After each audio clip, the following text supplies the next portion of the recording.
Noodles cooking చేయడానికి ఏ ఏ items కావాలనేది క్లియర్గా చెప్తాను చూడండి. సోయా సాస్ మరియు చిల్లీ సాస్ ఈ బాటిల్ కాస్ట్ 30 రూపాయలు.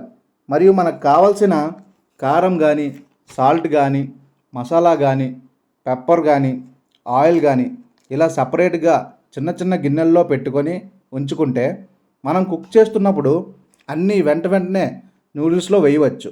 ఇంకా నూడిల్స్లోకి సన్నగా తరిగిన ఉల్లిపాయలు ముక్కలు ఉండాలి. ఒకవేళ ఉల్లిపాయలు రేటు ఎక్కువగా ఉంటే దానికి బదులుగా క్యాబేజీని సన్నగా తరిగి వేసుకోవచ్చు. దానితో పాటు కొత్తిమీర, కరివేపాకు కూడా ఉండాలి. ఇప్పుడు ముఖ్యంగా మనకు ఉండాల్సిన ఐటెం నూడిల్స్. ఈ నూడిల్స్ మార్కెట్లో 2 విధాలుగా ఉంటుంది. ఒకటి పచ్చిగా తయారు చేసింది, అంటే సగం బాయిల్ అయినది. 2 డ్రైగా పుల్లలుగా ఉంటుంది. కొంతమంది పచ్చిగా ఉన్నది వాడతారు, కొంతమంది డ్రై నూడిల్స్ వాడతారు. ఈ నూడిల్స్ కాస్ట్ 1 కేజీ 40 రూపాయల వరకు ఉంటుంది. అయితే ఇది తెచ్చుకున్న తర్వాత దీన్ని ఉడికిన తర్వాత నీరు ఆరిన తర్వాత దీంతో నూడిల్స్ చేస్తారు. అయితే